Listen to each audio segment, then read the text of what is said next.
First story diggers. My fiancé told her friends his money is the best part of him. I humiliated her and made sure she never got a penny. Before I get into my actual narration, I need to provide some background.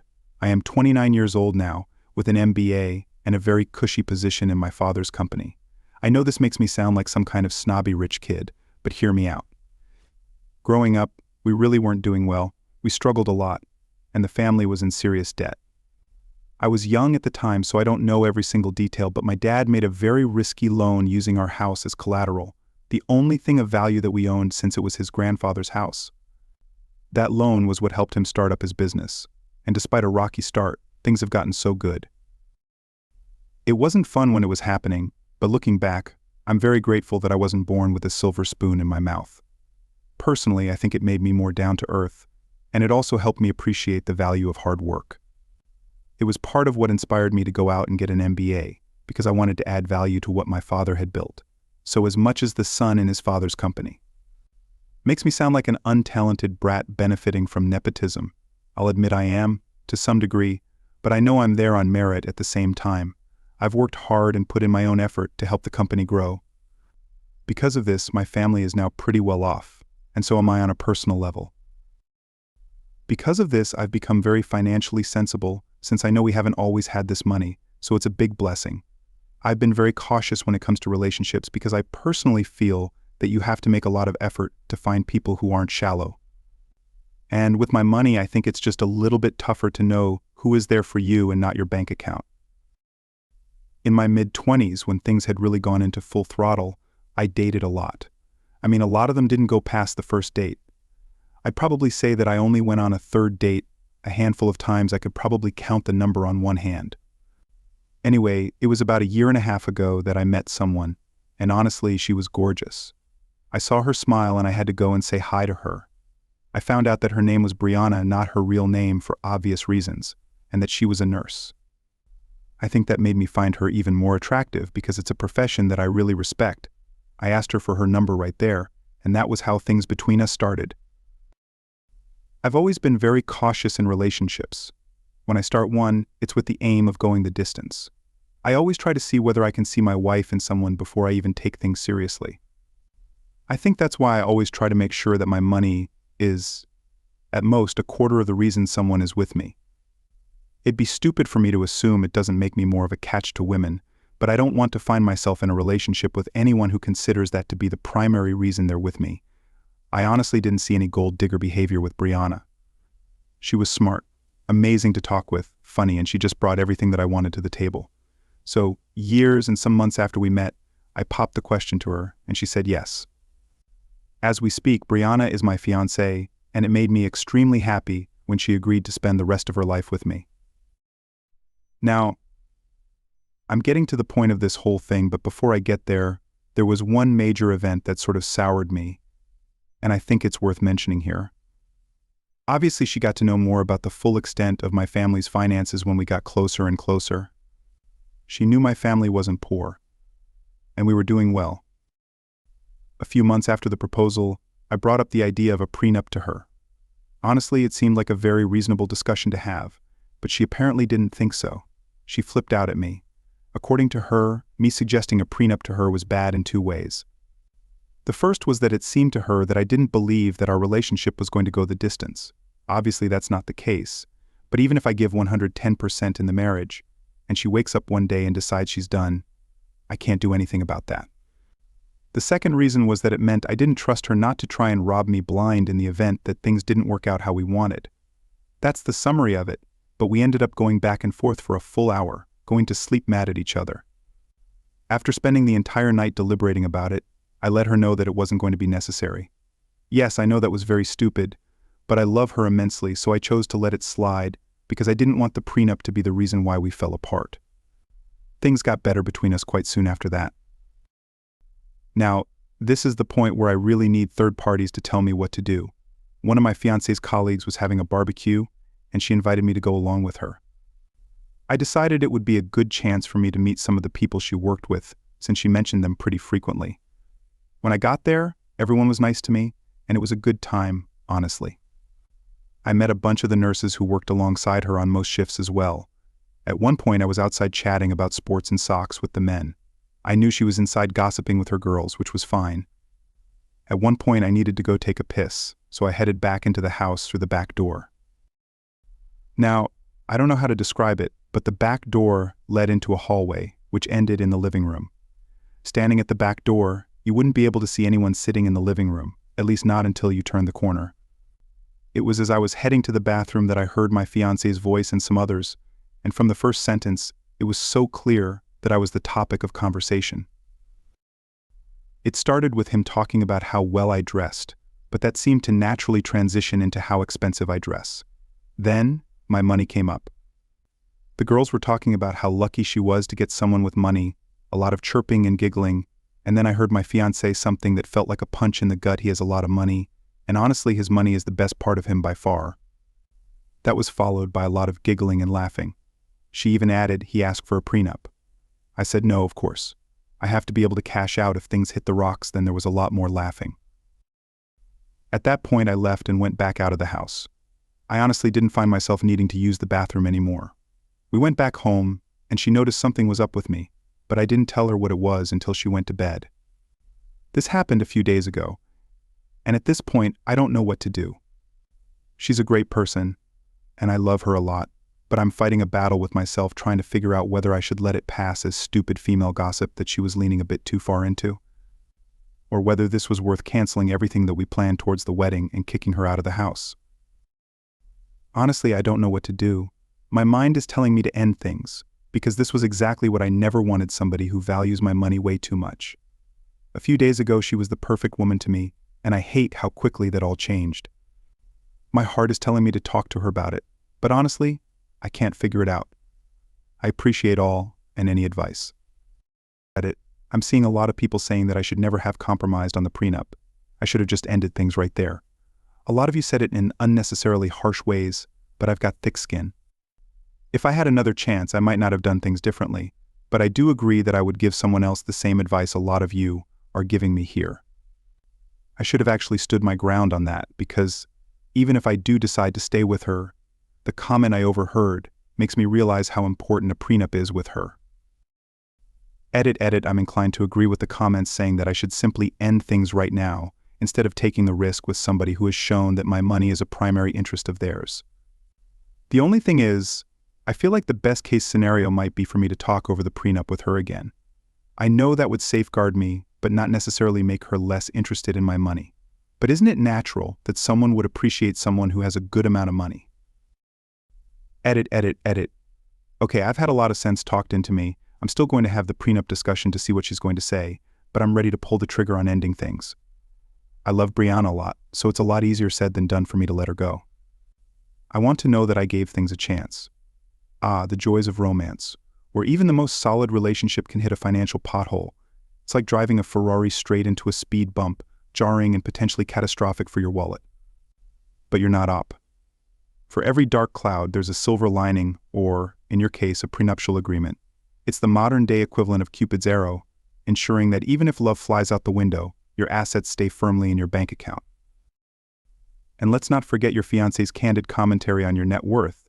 It's like a Yelp review for relationships: 5 stars for financial stability, but service could be better. If only love came with a money-back guarantee. Here's the update that I know a lot of you were waiting for on the story of my fiancé, who I caught telling her friends that money was the best part of me. Things have come to a close, and I'm more than happy about the way they've gone. So the first thing that I needed to do was talk to Brianna again regarding the prenup. I think it was about a week after we got back from the barbecue that I told her to sit down so that we could have a discussion. I told her that we needed to discuss the prenup situation again, and just like last time, she flared up. I think it was even worse the second time around.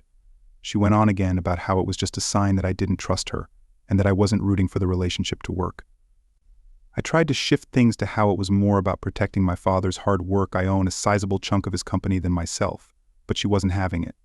She kept raging on, and I really did my best to get her to see my angle, but it wasn't working. I asked her whether she would marry me if I said the prenup was a must. She didn't seem to think about it long before she said that she would strongly reconsider our future together. I think it was at that point that I realized I wasn't going to win her over. I let her know that after the first time I was going to let the prenup go, so I asked her to guess why I was bringing it back up. Understandably, she was clueless on that front, so I told her that I would help her figure it out. I asked her to look back on a discussion that she had with her nurse colleagues when we were at her friend's barbecue. She only said, "We talked about so many things. I don't know what you're talking about." You don't remember laughing and giggling with your friends as you said that my money was the best part of me? You don't remember telling them how you couldn't do a prenup with me because you wouldn't win the jackpot in case we divorce? At that point, it was clear that she remembered what I was talking about because she started to tremble and act extremely anxious. I was waiting for her to confirm or deny what I had said, but she didn't say anything. I prompted her to speak, but she was just looking at me while her hands were absolutely shaking. I don't know why, but that made me laugh, and I think me laughing made her turn on the waterworks. She started to cry and sob, all without saying anything to me about what I had said. At that point, it was starting to piss me off that she had nothing to say, and I wanted a reaction from her, so I let her know that the wedding wasn't going to happen anymore. At that point, she fell to the ground, and I started hearing her mumbling words like please over and over between all her tears and sniffles. I stood up, went to our room, locked the door, and went to bed. The next morning she was waiting for me, and she looked like she hadn't slept all night. As soon as she saw me, she came to me and was being extra touchy, but I shrugged her off. She started to try to explain the context of what I had overheard. She claimed that she was just trying to fit into the whole gossip girl type vibe, and she didn't mean the things that I had heard her say. She blamed her friends and her colleagues for being bad influences. She claimed that my money was never a part of the reason why she fell in love with me. I believe that was likely true initially, but I feel like she started to love the money more at a point. She said that she'd sign the prenup and it wouldn't be a problem for her. She said all that, but I honestly didn't have anything to say to her. I took her hand in mine, looked her in the eye tenderly, and then slowly took the engagement ring off of her finger. I paid way too much for that to end up in the hands of someone like her. That struck a nerve. She started to cry, but it quickly devolved into cursing me out. She said I was ugly. She said I had no charm. She said my penis was small. She called me gay. She said she had slept with a guy she met at a bar because she felt like it. I really don't know whether I believe that part or not, but it honestly doesn't matter at this point. She said my money was the only good thing about me, and she wished she had been able to milk me more. She basically pulled out every insult that she could think of, and at that point, I started to laugh. That was when she began to throw things at me. As much as I wanted to be all stoic and indifferent, she started to toss some pretty dangerous things, so I retreated to the room and locked myself in. I think it was about 2 or 4 hours later when things quieted down, and I finally came out. She was gone, but she had trashed the entire place. I was furious, and in that moment I was sure I had made the right move. I took pictures of everything that I could, and I retrieved some footage from one of the indoor cameras that I had. After that, I left the house to go sleep in a hotel because, honestly, it was absolute chaos, and I didn't even know where to start with the destruction. This is where I decided to start having fun. I went to her Facebook page and her Instagram page, and I looked for the posts on each platform where she announced her engagement. Then I drafted a message: I hate to inform you that the wedding is off, and I am no longer engaged to Brianna. She admitted to just being with me for my money, and when I confronted her about this, she lost her mind and destroyed my house. If you have any questions, ask her. Which I posted as a reply to every single comment. She hates looking bad in front of people, so this part made me feel very satisfied. I then made my own post, showing off the destruction that she had caused, as well as some short clips of her trashing the house when she was having her temper tantrum. I tagged her family, friends, and even the hospital where she works. This last one was for fun, and it would be nice to have a little gossip start about her among the colleagues. Her parents tried to call me several times, but I didn't bother picking up. Honestly, it sucks that I have to cut ties with them because they were lovely people, but it is what it is. She called me tens of times after I had done all of this, and the one time I picked up, it was a mix of her crying and threatening to come and kill me for ruining her life. I really don't think anything I did was permanent, so she was just being dramatic. She shouted about how I humiliated her with the short clips that I had posted, and people now call her Brienne of Tarth behind her back, because she was acting aggressively in the video. I found that part hilarious. She kept crying about how everyone now looked at her differently. I won't lie that I had a little iota of concern that she would do something crazy, because the tantrum she had thrown at home wasn't quite the Brianna I knew. In the end, nothing happened, at least not yet. I called the event planner and told her to cancel everything related to the wedding. That part was heartbreaking to me, I'll admit, but I had to do it. Once that was done, I knew that she and I were done too. The best part for me is the fact that I'm taking her to court to compensate me for destroying my property. I asked her to pay up nicely, but she only called me some unsavory names, so I don't mind putting her through a little more stress, just for the fun of it. She's going to have to pay for a lawyer, miss days off work, and hopefully in the end have to compensate me for everything that she destroyed. And trust me, it was a lot.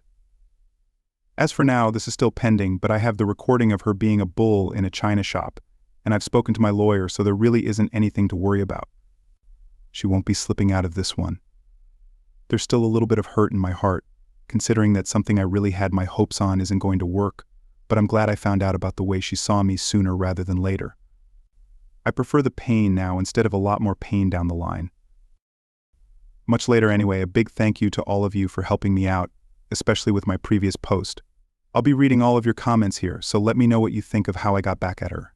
Brief update. Oh, and here's just a little update for anyone who might be reading this post at this point. I was awarded almost $10,000 for all the things that she destroyed in my apartment, including hotel fees, because I wasn't able to sleep there, and professional cleaning fees, because the entire place was a mess. The smile on my face was huge because there I was, taking money from her after our split. I guess she should have been the one with the prenup. From the moment you decided to revisit the prenup conversation, it was clear you were ready to take the reins of this runaway train.